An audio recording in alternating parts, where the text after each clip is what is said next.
I'm down at the River Itchen in Twyford, one of our glorious chalk streams. Unfortunately, I'm going to be talking about something not so pleasant, which is the issue of sewage and how sewage gets into our rivers.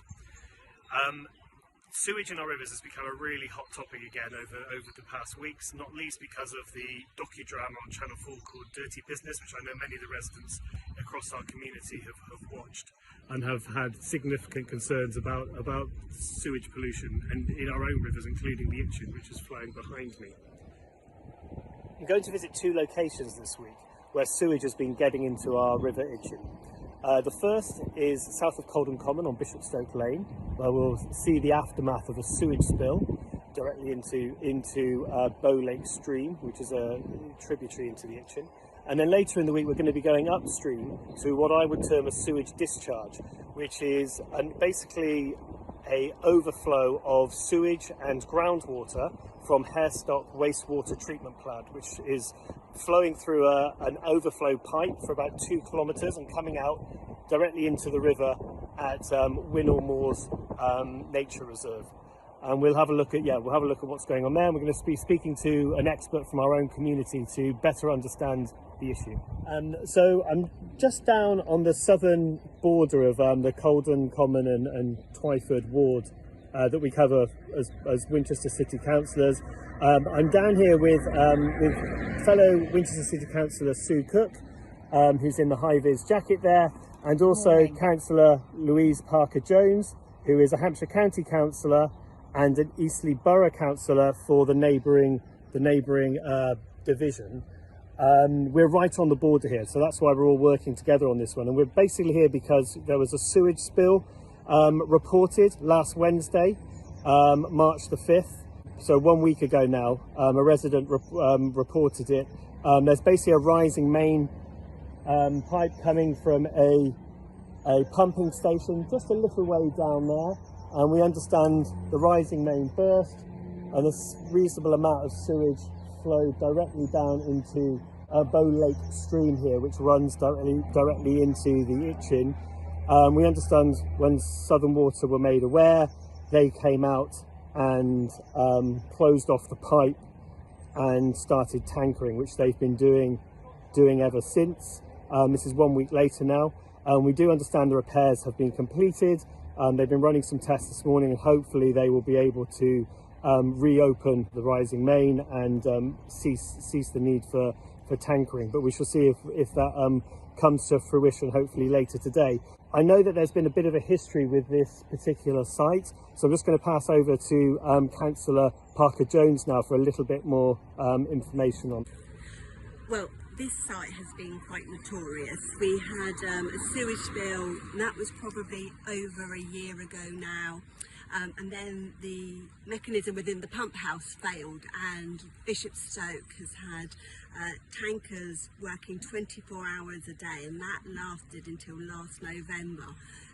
So it's literally only 3 months on from us feeling like they'd got on top of the problems here when we found out that yet again we've had a spillage, which is absolutely horrific for our wildlife, for the River Itchen, which is world renowned. You know, these chalk streams cannot be replaced. So once I found out, I obviously have to thank my neighbouring colleagues, because Southern Water don't necessarily contact us directly. So I feel that this is an opportunity for us to now challenge the way local residents and communities are kept informed about what is happening in their area and how it can be improved going forward.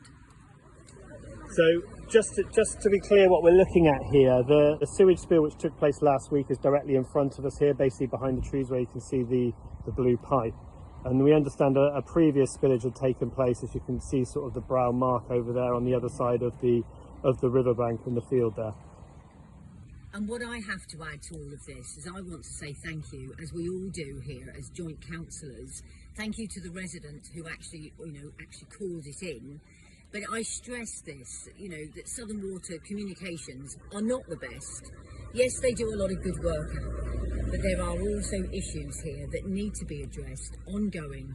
And I stress that all residents, whoever you are, whatever district you're in, if you see something and you don't feel right about it, then please report it to Southern Water and also to the Environmental Agency.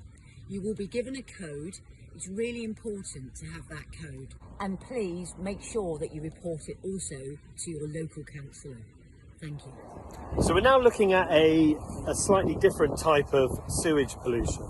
This is the outflow pipe coming from Harestock Wastewater Treatment Works, which is a couple of miles away from here.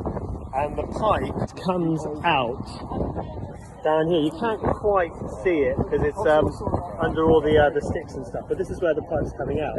Now, Southern Water's own monitoring data, they've got a website called Rivers and Seas tracking website basically, and it shows wherever they've got a continuous discharge, and they call it a storm overflow, so it's normally related to heavy rainfall in storm time. In this case, it looks as though we've got a situation where the groundwater has risen to such an extent it's triggering the overflow. So we're here now with Andy Roberts, who's actually a resident from Twyford, who I believe worked for the Environment Agency for around 30 years. Yeah, so I'm hoping Andy can provide a little bit more background about the situation. Over to you, Andy. Right, so what we've got here, you can't see it because it's underground and in the river, is a pipe that has come all the way from the Hairtock Sewage Treatment Works. This is where normally the treated effluent from the works would enter the river. And how these things are designed is that the effluent is going to the largest part of the river, so there's the most dilution of the effluent.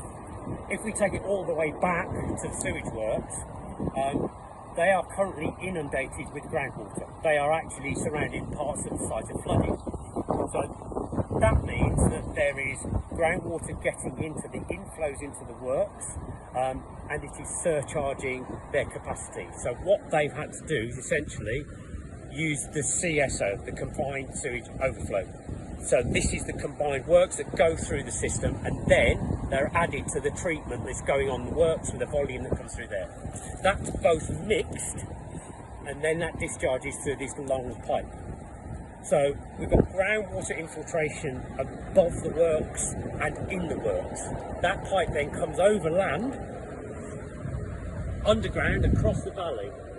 Now, there's no guarantee that this pipe is thousands of kilometres long and it goes underground. So the chances are it will also have water ingress from groundwater that it passes through. So when we've got to the site and we've looked at the water quality that's been measured by the EA and by the volunteers at the Wildlife Trust, is that we are not seeing an impact for ammonia, phosphate, and nitrate. So we are not seeing a difference in the water quality for those parameters above where the discharge comes in or below. That doesn't mean these nutrients aren't going into the system somewhere, because they clearly are, and that is a problem. But as a pinpoint, we can't look here, so that we're not seeing an impact directly on the river. We're not seeing fish in distress. We're not seeing sewage fungus. We're not seeing the rag come out of the pipe. So that is, in a small way, good news. But the bad news is this is happening at all, and that really shouldn't be allowed to happen with this system. Okay, we're now just going to quickly cut to Andy performing the water tests at his home, so we can just get a little bit more detail on the results. About to start the testing of the water sample from below the outfall from Hairstock Sewage Works, outfall on the River Itchen. So I just take the first reagent with 4 drops.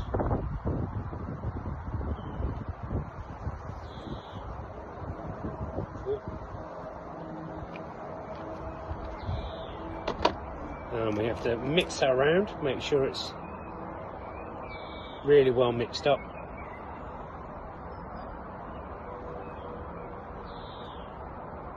Okay.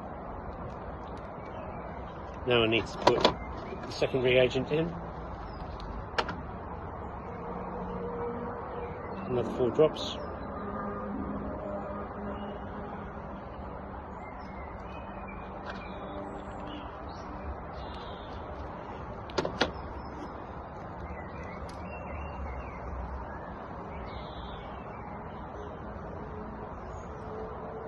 So make sure these are really well mixed.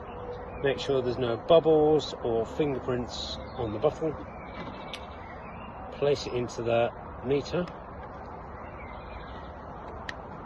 Press and hold the button. And now I have to wait for 3.5 minutes. So there you go.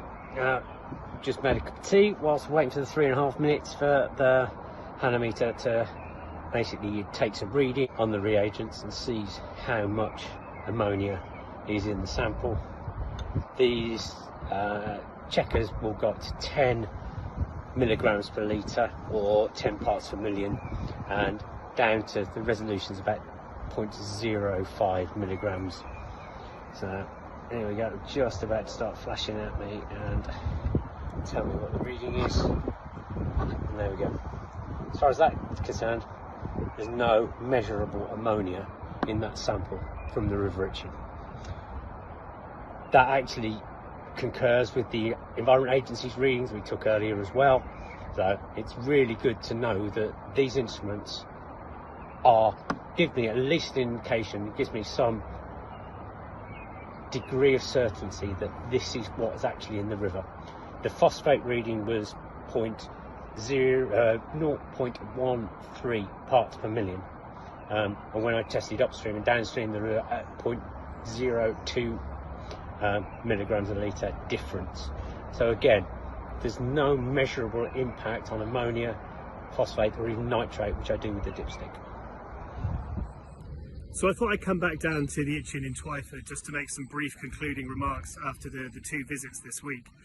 Firstly, of course, at Stoke Lane, where we saw the aftermath of the sewage spill. Really interesting to meet Councillor Parker-Jones and hear the historical knowledge she had on the situation there.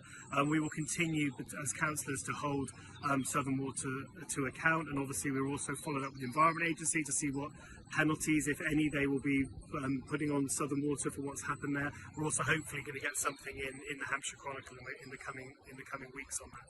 And then the sewage discharge up at Winnell Moors Nature Reserve, that of course was really interesting. Great to meet Andy and listen to his views on what's happening there, and of course seeing those test results which did not pick up any pollutants as such in the river, which in itself almost begs more questions why that is. I know Andy also has done some testing down here on the Itchen in Twyford and got the same test results. So it does beg a couple of questions about what's happening with that discharge. We know it's still going on. It's well over 30 days now. It's still being reported on Southern Water's River and Seas website. So there is some sort of discharge leaving the Hairstock Wastewater Treatment Works. What we don't know is how concentrated the sewage is. Now that we feel that there's possibly two reasons why the pollutants are not showing up in the river. Either the discharge is so heavily diluted with groundwater, that might be a reason why these results are not being picked up. Alternatively, it could be that pipe from the treatment works is 2 kilometres long. It's apparently 60 years old. Maybe it's got a crack in it. Maybe the discharge is leaking out long before it gets to the river, which begs other questions. So Councillor Cook and I will continue to follow up on that as well. We'll continue to try and get some answers from Southern Water and also push the Environment Agency, because at the end of the day we need to know what's going on. We can see there's a discharge. Yes, okay, we've tested it and it shows that the pollutants in the water are not significant, but that was only yesterday. If we were to do the test again today, who knows, maybe that discharge, the sewage content may have increased significantly. We just don't know. And so somebody needs to be doing this work and testing the water on a regular basis when this is happening. But of course, it shouldn't be happening. It's not acceptable that sewage is going into our rivers, whether that's by sewage spills or these sewage discharge storm overflow pipes. It just should not be happening. And we will do our level best as councillors, both Councillor Cook and myself, to continue to pressurise Southern Water on this, and obviously continue to reach out to the Environment Agency to hold Southern Water to account. Thank you for watching.